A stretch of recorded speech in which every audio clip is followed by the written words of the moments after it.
जय जिनेंद्र। जय जिनेंद्र। मैं रेखा जैन, श्रीफल जैन न्यूज के कदम व्यक्तित्व में आज एक ऐसे व्यक्ति से आपका परिचय कराने जा रही हूं जो कि साहित्य के क्षेत्र में अपना महत्वपूर्ण योगदान निभा रहे हैं। वह 92 साल की उम्र में भी आज लेखन में अभी तक अपना कार्य करते आ रहे हैं। तो आइए हम मिलते हैं सूरजमल जी बोबरा जी से, जो कि एमए हिंदी और राजनीति शास्त्र से हैं और पीएचडी भी करे हुए हैं। तो आइए आज हम उनकी ही जुबानी उनकी जीवन के कुछ पलों को साझा करते हैं। तो बोबरा जी, मेरा आपसे पहला प्रश्न है कि ऐसी कौन सी जड़ी बूटी है जिनके माध्यम से आज भी इस उम्र में भी आपने लेखन कार्य को चालू रखा है? ये हमारी त्रुटि है कि हम जन्मजात लेखक हैं। हम मतलब जो जैन हैं और आदिवासी इलाकों में रहते रहे हैं, वो जन्मजात जैन हैं और उनके हृदय में इतना उद्वेलन है सामाजिक स्थिति के बारे में कि वे सतत कुछ न कुछ अपने बात को व्यक्त करना चाहते हैं।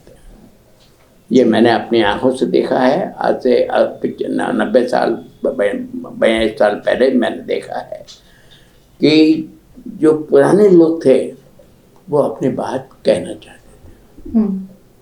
मेरे दादा जो बहुत वृद्ध थे वो भी अपनी बात कहना चाहते थे। ये एक दूसरी बात है कि अक्षरों में न बदल पाते हों वो, लेकिन शब्दों में तो बदल पाते थे जी।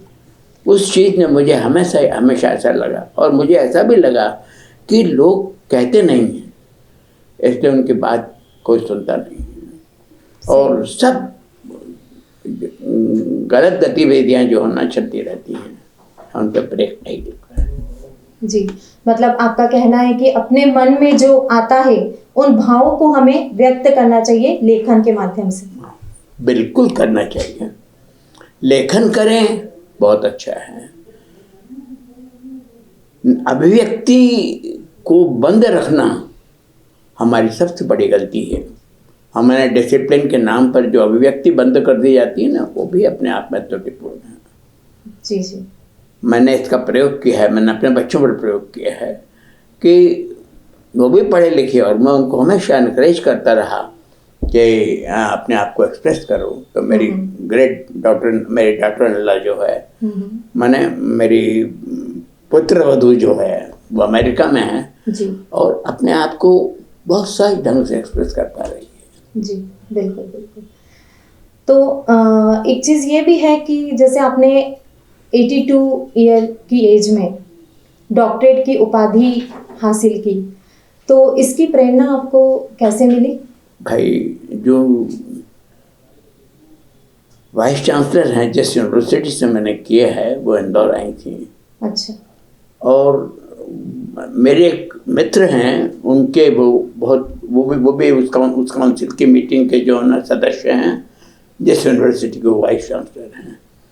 मैं योग से मेरा उनसे मिलना हुआ, तो उन्होंने मुझे बाध्य किया कि आप वाइस चांसलर वो पीएचडी के लिए अप्लाई करो, और पीएचडी के जो रुपए भरना पड़ते हैं ना, वो तो मेरे मित्र नहीं भरे। अच्छा। वो नहीं लेगा, मैं नहीं लूँगा पैसे। तुम अपना जितना भी लिखा हुआ है उतना ला करके दो। उन्हें ही बेचारे ने कापी बना के भेजे, यूनिवर्सिटी में भेजे और उन्होंने अप्रूव किया। पीएचडी तो मुझे कोई विशेष लिखना नहीं पड़ा, उसके लिए कोई विशेष सबमिट नहीं करना पड़ा। जी जी। एक मेरे आगम ज्ञान राजपूत के सार्थवाहक किताब है, जिसमें जैन साधुओं का परिचय छापा गया है, प्राचीन जैन साधुओं का। अच्छा। और उसमें दिगंबर श्वेतांबर दोनों साधुओं को सम्मिलित किया गया। ये पहला प्रयोग था। मैं सेंट्रलाइज पीएचडी उस पर है। तो वो उनकी प्रेरणा से है। और पाटनी साहब जो अब गुजर गए हैं मेरे मित्र, उनका तो मेरे सिर पर जो ना हमेशा आजा बसता रहता था, मुझे बाध्य करते रहते थे कि आप पीएचडी करो। जब उन्होंने पार्सल भेज दिया किताबों का, तब शांति हुई उनकी। अब वो नहीं रहे। अच्छा जी। तो आपने अपने लेखन के माध्यम से संस्कारों का जो बीजारोपण का एक महत्वपूर्ण कार्य किया है, इसकी शुरुआत कहाँ से हुई? 1943-44 जब मैं हाई स्कूल में पढ़ता था, वहाँ हस्तलिखित पत्रिका शुरू की गई। अच्छा। मैं हाइट में भी छोटा था, मुझे हमेशा अपने आप को फोर्स करना पड़ता था। कहीं भी मिलने के लिए मुझे अंदर धक्का देना पड़ता था, अपने आप को धक्का देना पड़ता था। अच्छा। मैंने कहा नहीं, ये कॉलेज स्कूल की कोई पत्रिका नहीं छपती है, हाथ की लिखी पत्रिका बना। अच्छा। हमारे प्रिंसिपल को भी जची बात, हेड मास्टर को भी जची और हमारे दोस्तों को भी जची, फिर हमने एक हस्तलिखित पत्रिका निकाली। अच्छा। उसमें विद्यार्थी जीवन में कैसे वो क्रांति में सहायक हो सकते हैं, उस विषय को सेंट्रलाइज उस जमाने में किया गया था। 1943 में, जब आप आज़ाद नहीं थे। 42 तो क्रांति का जो होना खास पीरियड था, लेकिन 43 में भी बहुत तेजी से चल रहा था। तब हमारी वो पत्रिका 1943 में निकली थी और तब माखनलाल जी चतुर्वेदी खंडवा में, हम खंडवा में रहे पहले। अच्छा। मैं कुछ समय खंडवा में रहा, हम लोग खंडवा में रहे। तो माखनलाल जी चतुर्वेदी उस समय वहाँ के केंद्र बिंदु थे और वो हिंदी साहित्य के बड़े भारी प्रवक्ता थे। हिंदी के वो माने क्रांति के भी सूचक थे। वो स्वतंत्रता संग्राम सेनानी थे और वो एक बड़े पावरफुल व्यक्तित्व के स्वामी थे। तो मैं उनके पैर में जाकर बैठता, जो कुर्सी पे बैठे होते तो मैं उनके पैर में जाकर बैठता। बैठ मेरे साथ में यहाँ पर टेबल पे बैठ। मैं छोटा था उस समय। तो उनकी प्रेरणा मेरे साहित्य के प्रति, तो उनकी प्रेरणा मेरे हृदय में बैठी हुई है। तो माखनलाल चतुर्वेदी की तो जो गाथाएं हैं वो आज भी बच्चे पढ़ते हैं, उनके सिलेबस में है वो। आजकल देखिए, सच बात यह है कि पढ़ाई का रस जो बच्चों को पिलाया जाना चाहिए, उसकी जगह हम बिखरी हुई चीजें उनके हाथों में सौंप रहे हैं। सही है। और इस कारण उनका बराबर विकास नहीं हो पा रहा है। ऐसा मेरा बच्चा भटकता इसलिए है क्योंकि उसका मन नहीं होता उसमें। हम सन 42 में जब क्रांति के पोस्टर चिपकाने के लिए जाते थे हमारे बड़े भाई के साथ में और लोगों के साथ में, तब हम के बहुत छोटे थे, 9-10 साल के थे हम। 10 साल का था मैं। रात को, क्योंकि पुलिस नहीं लगाने देती थी, तो 11 बजे बाद, रात को 11 बजे बाद पोस्टर लगाने जाना पड़ता था। तो मतलब आप 10 साल की उम्र से ही यह चीज़ें, वो हम अंदर अभी भी भारत में कोई भी गड़बड़ होती तो मन हमारा आज भी उछलने लगता है, व्याकुल हो उठता है। तो ये साहित्य जो है ना, व्याकुलता का परिणाम है, कहना चाहिए। देश का जो जिस प्रकार का विकास होना चाहिए था, धर्म का जिस प्रकार से मान्यताओं का विकास होना चाहिए था, उस तरह से नहीं हुआ तो हमारा मन आज भी व्याकुल रहता है। सही बात। आपने अनमोल पद चिन्ह नामक एक पुस्तक लिखी है, वह कुछ अलग हटकर लिखी है, तो उसमें क्या लिखा है ऐसा आपने? किताब बताऊं आपको?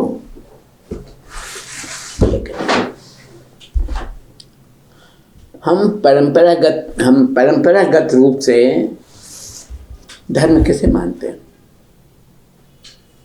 मेरे को तो अच्छा व्यवहार कोई धर्म मानते हैं। मैं तो, सही बात है। राम मंदिर की ओपनिंग इज नॉट धर्म, उपास करना इज नो धर्म। मैं तो आज वो प्रैक्टिस है, उसमें आगे बढ़ने का तरीका है। जैसे अपने को पढ़ाई की जाती है, टीचर कुछ बताता है हमको, तब हम लिख करके प्रैक्टिस करके जो है ना, एक वाक्य को 10 बार लिख करके उसको हम आगे बढ़ते हैं। तो वो चीज़ है, वो तो तपस्या और उपास और जो है, ये तो प्रैक्टिस का तरीका, अंदर घुसने का। जो कुछ काल्पनिक रूप में हमने बना लिए हैं कि भाई ये सिद्धांत है जीवन को उत्थान का, तो उसमें पहुंचने का तरीका है। ये सोच मेरी है। लेकिन हम देख ही रहे हैं कि उसके विपरीत काम हो रहा है सब कुछ। हम राम मंदिर चाहते हैं, हम पूजा चाहते हैं, हम पंच कल्याणक चाहते हैं। कितने पंच कल्याणक हो रहे हैं? बहुत हो रहे हैं। क्या न्यायपूर्ण है ये? मेरे को तो मैं तो भयभीत हो जाता हूँ, मैं तो डर जाता हूँ। यदि एक तरफ भगवान है और एक तरफ समाज है, मैं क्या करूँ? तो मैं चुप हो जाता हूँ। मेरी भावना मैंने आपको बताया, मेरी इस सोच ने मुझे ये पुस्तक लिखने के लिए बाध्य की। सही है। इस पुस्तक में ये बात है। ओके, आपने अपनी ऑटोबायोग्राफी भी लिखी है, तो उस पर कुछ प्रकाश डालिए। पहला विरोध तो मेरा ये है कि वो ऑटोबायोग्राफी नहीं है। अच्छा। वो किताब ये मैं निकाल के लाया अभी, मैंने पहले ही पृष्ठ पर लिखा है, यह आत्मकथा नहीं। यह उन दीपकों का संकलन है जिसने मेरी राह प्रकाशित की। ओके। मनुष्य के जीवन में उसको चाहिए क्या, मेरे को आप ही बताइए। महत्वाकांक्षा का अर्थ होता है, बहुत अर्थ होता है महत्व, लेकिन महत्वाकांक्षा में पागल हो जाना इज नॉट लाइफ। जीना तो हमको है। आप और मैं भी यहाँ बैठे हैं तो हमारे जीने का माध्यम तरीका है ये। महत्वाकांक्षाओं के पागलपन में यदि बैठे रहेंगे तो भी गलत है, लेकिन मन में नहीं करने का भाव हो या नेगेटिविटी हो या आप बिल्कुल साइलेंट हो तो भी नहीं चलेगा। सही है। आपको चलते तो रहना पड़ेगा। और ये भैया जो प्रकाश दे रहे हैं ना अभी, इस प्रकाश को हमको महत्व देना पड़ेगा। अनावश्यक चादों को ला करके जो है ना रावण को दुश्मन मानते रहोगे तो मानते रहो, आपको कुछ मिलने वाला नहीं। सही बात है। ऐसे ही सब विचार इन किताबों में कहते होते हैं। अब मैं आपसे कुछ व्यक्तिगत प्रश्न पूछना चाहूंगी कि आप मूलतः कहाँ के निवासी हैं? देखिए, मेरा जन्म तो हुआ था एक भीली गांव में। भीली गांव प्रतापगढ़ के हम रहने वाले हैं, प्रतापगढ़ राजस्थान के। अब आप कल्पना कीजिए कि आज से 90 साल 92 साल पहले प्रतापगढ़ कैसा होगा। गांव का क्या मैंने भीलों से प्रेरित गांव था। तो मैं मामा के परिवार में भीलों से ही व्यवसाय था। अच्छा। तो मेरी माँ का मैं पहला बच्चा था। तो क्या करें, बड़ी चिंता व्याप्त हो गई। वहाँ हो गया वो क्या रोग, चूहों से जो रोग होता है, प्लेग। प्लेग हो गया। प्लेग वहाँ होता रहता था, वहाँ जोर था उसका। तो बड़ा हकीम लोग थे उस समय, उन्होंने कहा नहीं, इसको प्लेग में नहीं जानना है, इसको कहीं दूसरी जगह जाना। तो उन्होंने अपने एक भील साथी के काम करने वाले के साथ में प्रतापगढ़ से कोई 10 किलोमीटर दूर एक गांव था, उसके अंदर वहाँ पर हम पहुँचे और मेरा जन्म हो गया। तो वो जो भील था जिसके गांव में था, वो जीवन भर मुझे अपना मामा मानता रहा और गोदी में ले लेके घूमता रहा। सही है। तो और प्रतापगढ़ माना जाना चाहिए क्योंकि वो प्रतापगढ़ में हूँ मैं। हमारा परिवार प्रतापगढ़ का है। प्रतापगढ़ का।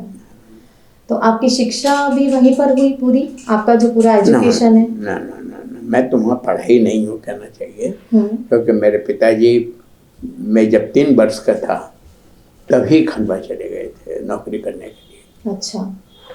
उनके एक मित्र उनको खींच के ले गए कि तेरी योग्यताएं सब बर्बाद हो जाएगी, तो वहाँ चल। उनको साथ ले गए। वहाँ एक बिजनेसमैन के यहाँ मुनीम रहे और उनके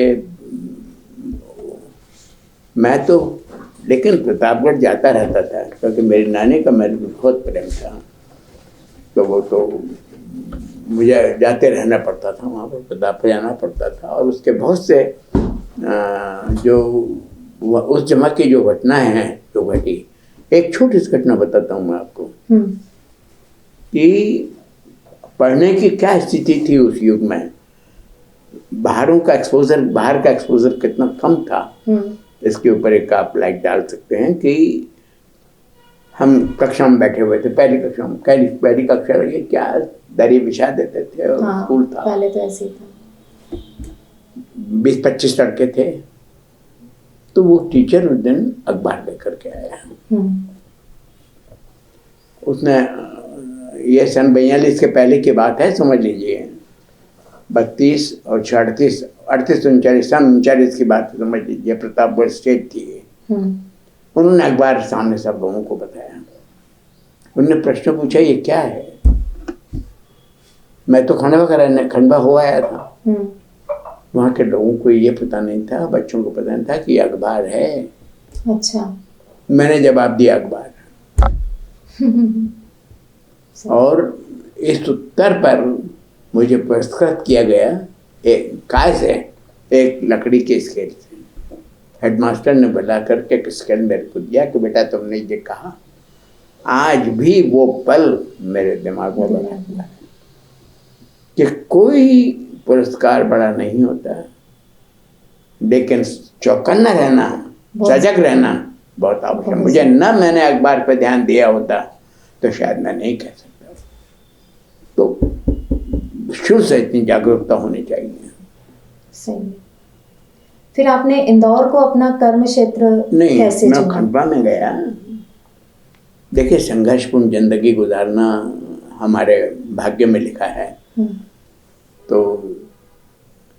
वहाँ पढ़ाई तो हमारी खंडवा में शुरू हुई और मेरे ब्रदर ने, मेरे भाई ने 1947 में एक कटलरी की दुकान खोली।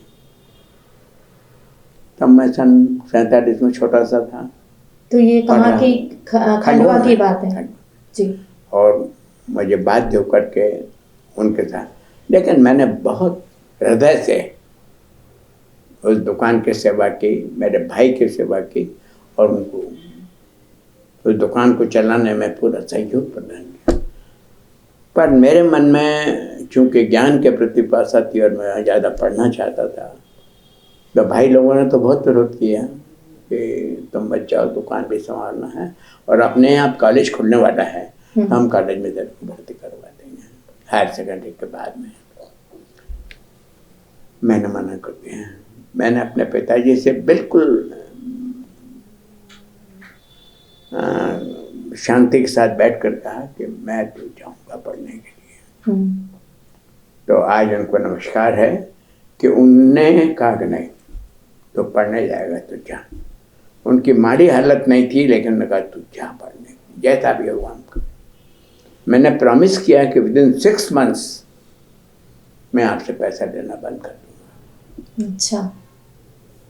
इन 1950 और 47 में दुकान खुली, 50 में मैं खंडवा इंदौर आया। अच्छा। हाँ, उस दिन से काय की लड़ाई, खाने की लड़ाई, संघर्ष जारी है। सही है। हमने कुछ भी कमा लिया हो, क्या भी कमा लिया हो, वो अहंकार की चीज नहीं है। मन में शक्ति होना चाहिए। भूखों रहने के बाद भी आप काम करते रहें, ये आपके मन की शक्ति है। ऐसे बहुत से दिन गुजारे जिसमें खाने को नहीं मिला, कम मिला, लेकिन 1951 में मैं सेक्रेटरी था काय का, जैन हॉस्टल का। अच्छा। 51 में 1951 में सेक्रेटरी। जब मैं सेकंड ईयर में था। दोस्त तो बहुत हैं, दोस्तों की अनुकंपा बहुत रही मुझ पर और हम उसका आनंद लेते रहे। और यहाँ इंदौर में ही पढ़ाई की मैंने, और पढ़ने के लिए यहाँ बहुत अच्छा बैकग्राउंड था। I tell you, nothing to match in India. ये एजुकेशन, ज्ञान और एक सहज हृदय के लिए, लेकिन जालिम हृदय के आदमी के लिए नहीं है यहाँ। मेरे जैसे भोले आदमी को ही यहाँ पर प्रवेश मिल सकती है और नहीं मिल सकती। यहाँ खूब ज्ञान देने के लिए, ज्ञान पाने के लिए। मेरे दोस्तों के पिताजी तो मेरे को मिलाने के लिए बम्बई ले गए, काम करने के लिए, मिलाने के लिए, इंडस्ट्रियलिस्ट से मिलाने के लिए ले गए मेरे। ऐसे कई प्रकरण हैं मेरे साथ में। पर मेरे मन में मेरी खुद की लड़ाई लड़ने की भावना थी, जो मैं लड़ता रहा। जी। मतलब आपका बहुत संघर्षपूर्ण जीवन निकला, आपने पढ़ाई के साथ साथ काम भी मैं गौरवान्वित महसूस करता हूँ कि संघर्ष नहीं मिलेगा तो ये बच्चे बराबर नहीं बन पाएंगे। नहीं बन पाएंगे। सही बात है, इनको संघर्ष मिलना ही चाहिए। हमको मिला है इसलिए हम अपनी एक अलग सोच बना सके और उसको जी रहे हैं। जी रहे हैं, बिल्कुल। मैं रिटायर्ड हो, मैंने दुकान जाना बंद कर दिया है, अपने बहू के जन्म में कर दिया है। अच्छा। इन द एज ऑफ, ये आपका अभी वो रोग चला था ना, बीमारी चली थी, उसके अंदर दुकान बंद, 1-2-3 दिन बंद हुई। मैंने कहा मैं दुकान नहीं, सही। मैंने अद्भुत को सब कुछ तुम्हारा है, तुम करो। सब आपने अपने बच्चों को सौंप दिया? छोड़ दिया। वो तो खैर लड़के तो इंडस्ट्री वगैरह चलाने लग गए थे, लेकिन मैंने वो बहू के जन्म में किया। ये मैं कहना चाहता हूँ। बिल्कुल बिल्कुल। कि मेरी दृष्टि में इन तीनों के बराबर आपका वजन है। नहीं करोगे तो तुम घाटे में रहोगे, ख्याल रखना। आगे अपने पत्नी को जा करके आज अभी धन्यवाद कहना कि मेरे जीवन में तू आई, और काम कर। सही है। प्रोफेशनल खाली आटा लगाने के लिए नहीं, अपने प्रोफेशनल जिम्मेदारियां पैदा करनी चाहिए, ये हमारी अनिवार्यता है। आपके सही में विचार बहुत अच्छे हैं कि अपने बच्चों को, अपनी बेटी को तो हर कोई जिम्मेदारियां सौंपता है, लेकिन जो पराए घर से आई है बहू, उसको अपने जिम्मेदारी सौंप कर एक बहुत मुझे तो बहुत प्यारी हैं। अब ये कहूँ तो मेरी पत्नी नाराज होगी कि तुम ऐसा शब्द मेरे लिए कहते हो। वो बहुत कम उम्र में मेरे साथ में संबंध हुआ था, यानी समझिए कि वो 16-17 साल की थी और घर में आई। पर मैंने कभी गुस्सा भी हुआ होगा, मनुष्य है तो कभी सब कुछ हुआ होगा, लेकिन उनको हमेशा पढ़ाने की मैंने कोशिश की। मैट्रिक की परीक्षा दिलवाई मैंने मेरे घर पर आने के बाद में। उसके बाद भी किया मैंने, अपने बहू को पढ़ाया, एमए करवाया उसको यहाँ पर। मैंने अपने बच्चों को पढ़ाया कि पढ़ना कभी बंद नहीं होना चाहिए। मैं अभी भी मेरे कोई परीक्षा देने के लिए प्रेरित करें तो मैं तैयार हो जाऊंगा। बहुत बहुत one should be always prepared to hard work. तो आपकी जीवन संगिनी के बारे में आपने जैसे बताया कि उनका आपका 16-17 साल की उम्र में जीवन संगिनी क्या, तो मेरी माँ है वो। आप अनुमान कर सकते हैं शब्द में क्या मिला हुआ है। जीवन का सारा कार्य करने में उन्होंने संपूर्ण सहयोग दिया। जब बहुत कम खाने को था, मतलब मक्खन खाने को नहीं था, तब भी उन्होंने साथ दिया। और आज भी वो हमारी फाइनेंशियल एडवाइज़र हैं। ओके। आज भी शी इज़ ऑल्सो 83-84 करीब होंगी, लेकिन आज भी हमारी फाइनेंशियल एडवाइज़र। और हमारे जब भी असुविधा होती है पैसे की, तब वो तैयार रहती हैं। सही है। और ना इससे ज़्यादा बेटर कॉम्प्लीमेंट्स मैं नहीं दे सकता। मतलब उन्होंने जीवन में हर परिस्थितियों में आपका साथ दिया है। बिल्कुल बिल्कुल। उनका साथ नहीं होता वैसा तो शायद मैं अपनी लड़ाई में पता नहीं किस दिशा में चला गया। हार तो नहीं मानने वाला था मैं, लेकिन दिशा भटक सकता था। एक सही दिशा में आपको धैर्य के साथ में टिके रहने के लिए बात किया। आपने ज्ञानोदय फाउंडेशन की स्थापना की है, तो उसके पीछे आपका क्या उद्देश्य रहा? मैं ज्ञानोदय फाउंडेशन की मैंने जो स्थापना की, उसका प्रमुख उद्देश्य ये था कि भारत के वास्तविक इतिहास को उजागर करने वाले लोगों को हम प्रेरित करते रहें, हम प्रेरणा देते रहें कि वो हिम्मत न हार बैठें।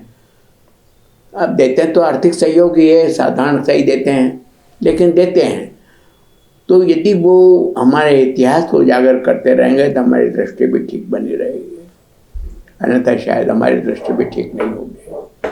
तो इतिहास को प्रेरणा देने के लिए आपने ज्ञानोदय फाउंडेशन की स्थापना की। अब चूँकि सामाजिक लगाव तो मैं शुरू से मेरा रहा, क्योंकि सन 58 से तो मैं उमर समाज का 58 में उमर समाज का सेक्रेटरी था। पहला सेक्रेटरी मैं था। हाँ, आप पहले युवा हाँ, सेक्रेटरी थे। हमने कोशिश करते जो है ना समाज को, लोगों को बांधना चाहिए हमको, और पढ़ने लिखने के लिए प्रेरित करना चाहिए, नई दृष्टि देना चाहिए। हमारे यहाँ कोई एक्टिविटी नहीं थी, खाली एजुकेशन की एक्टिविटी प्रारंभ की हमने। अच्छा। एक एग्जांपल बताता हूँ आपको कि किताब बच्चों को देना, किताबें देना, किताबों से कारण उनको नहीं भटकना चाहिए। तो जिसने अप्लाई किया, तो हमारे घर में भी रहने का ठिकाना नहीं था, समाज का भवन नहीं था, तो कहाँ बुलाते उनको।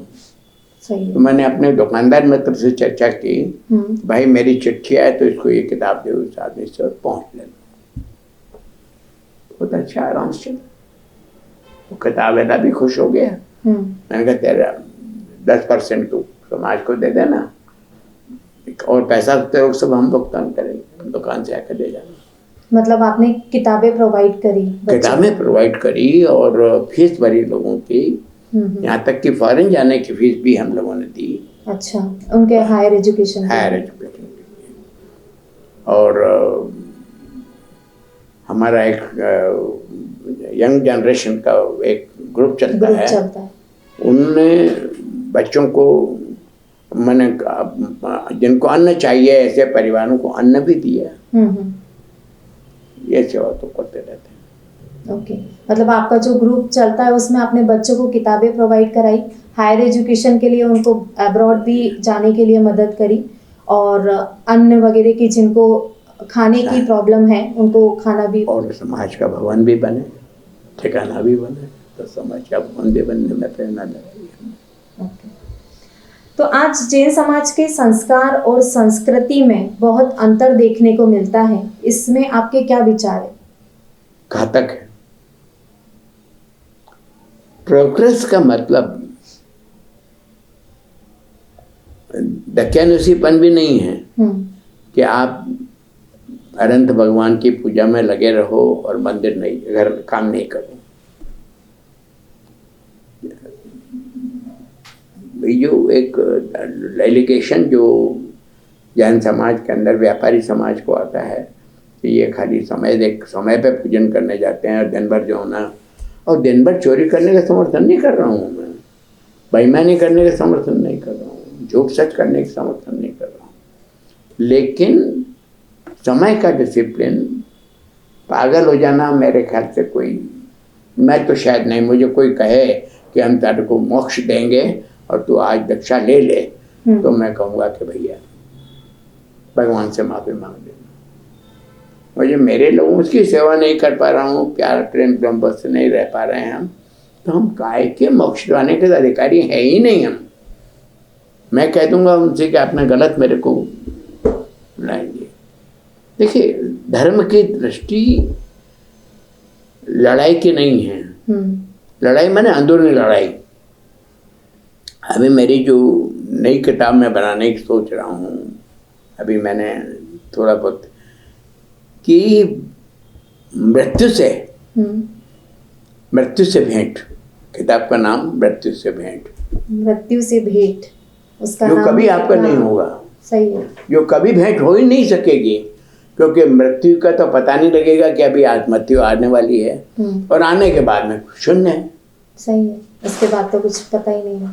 उस भेंट को करने के लिए किताब में देख रहा हूँ, अभी चल रही है अभी। मतलब आज भी आपका लेखन कार्य कार्यरत? मैं रह ही नहीं सकता उसके बिना। क्या करूं? या तो यहाँ बगीचे में झाड़ू लगाऊंगा या लिखूं, बस। खाने पीने में भी आजकल क्षमता नहीं है अपनी। लड़ाई झगड़ा कुछ है नहीं किसी से, किसी को एक पैसा लेना नहीं और किसी से एक पैसा देना नहीं। सही। तो काय की मुसीबत। ये 2 बिजनेस पाल रखे हैं आजकल, गार्डनिंग में इंटरेस्ट लेना और पढ़ने लिखने में।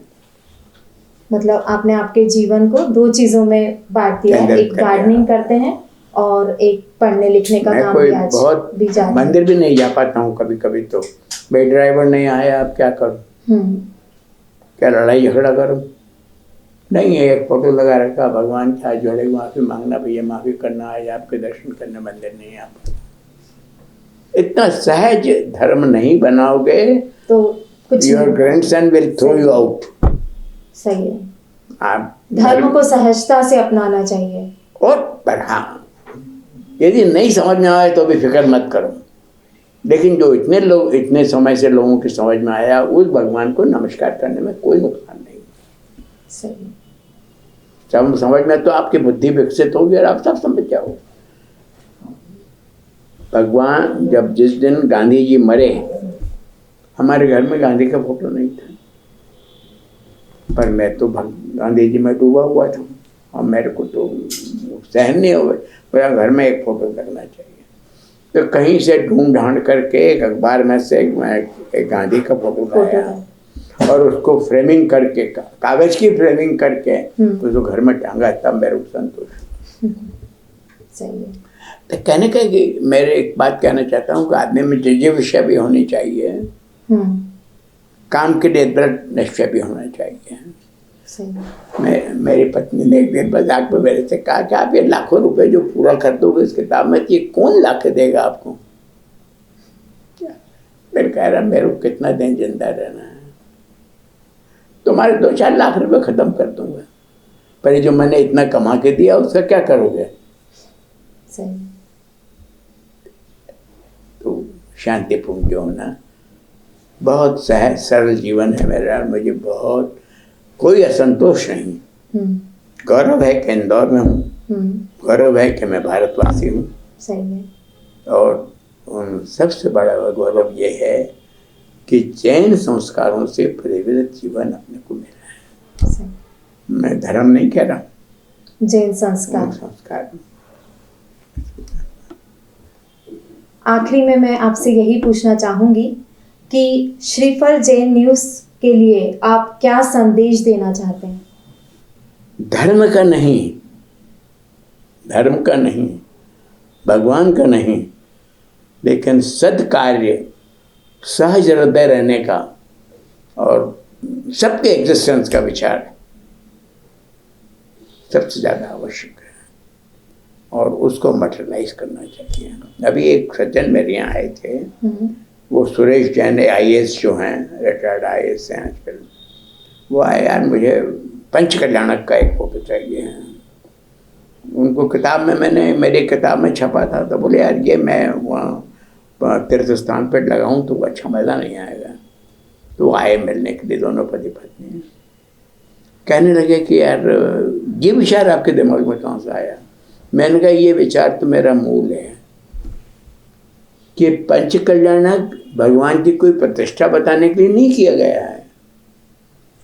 भगवान सब पशु पक्षियों सबको अपने साथ में रख करके, मनुष्य, जानवर, अच्छे बुरे सब लोगों को साथ लेकर के अपनी बात कहते थे। इस चीज का प्रतीक है, इसलिए मैं पंच कल्याणक कहता हूँ। आप कैसे परिवर्तित कर सकते हैं हर व्यक्ति को सब टोटली? Not possible. पर यह जरूर है कि यदि हम निरंतर प्रयत्नशील रहें तो एक ही क्रूर हृदय के आदमी को यदि आपने अपना मित्र बना लिया तो आपका जीवन सफल है। सही। अरे लोग अपनी पत्नी को नहीं संभाल पाते, अपने कितने अबोध है, मैं उनको अबोध कहता हूँ। किसका दोष है ये मुझे पता नहीं, लेकिन वे अबोध हैं। पत्नी, बच्चे, दोस्त, उनको किसी के साथ में भी वो घनिष्ठ नहीं है, स्नेहपूर्ण नहीं है, उनको सबसे शिकायत है। व्हाट नॉनसेंस, मुझे तो समझ में नहीं आता, ये नहीं होना चाहिए। गलती है तो गलती तो तुम भी करते हो यार, तो गलती है तो गलती को क्षमा करेंगे, उसको सुधारेंगे और जीवन चलाते रहेंगे, लेकिन उसकी उपेक्षा नहीं करेंगे। हम धर्म की उपेक्षा नहीं कर सकते। धर्म हमको सहलाता है, प्यास बिठाकर सिर पे हाथ रखकर कहता है कि भाई ये करो। मैं साधु मुनियों की बात नहीं कह रहा हूँ, मेरे को बहुत डर लगता है साधु मुनियों से। जबकि मैं ज्ञानमती माता जी के यहाँ से पुरस्कार लेकर के आया, मैं जैसा कर विद्यानंद जी को मैंने कई 2-3 बार हार दिए, लेकिन मैं मैंने कभी उनसे ये अपेक्षा करनी कि आप मेरे को झूठा आशीर्वाद दे दो। समाज को प्रेम पूर्ण ढंग से आगे बढ़ने के लिए प्रेरित कीजिए, किसी अंधकार में जाने के लिए मत सही इतनी सी बात है। सही। अरे बहुत छोटा है, बहुत सरल जीवन है, जीवन जियो तो सही। अपन अनावश्यक अपेक्षाएं अपने आगे खड़ी कर लेते हैं और जीवन कठिन हो जाता है। तो आज आपने देखा कि सूरजमल जी बोबरा से मिलकर हमने यह जाना कि जीवन को बहुत ही सरल और सहज तरीके से जीना चाहिए और अपने जीवन में जो धर्म है उसको भी बहुत सरल तरीके से अपनाना चाहिए। कोई भी आडंबर या उसमें कुछ भी कषाय के भाव नहीं होना चाहिए और जीवन में जो धर्म है उसको भी सरल तरीके से हमें अपनाना चाहिए। और आपने अपने जीवन में बहुत ही संघर्ष किया है, आपका जीवन बहुत ही संघर्षपूर्ण निकाला है, लेकिन उस संघर्ष से भी आपने कभी हार नहीं मानी है। तब तक के लिए धन्यवाद। और ऐसे ही हम आपको आगे नए नए व्यक्तित्व से परिचय कराते रहेंगे। जय जिनेंद्र।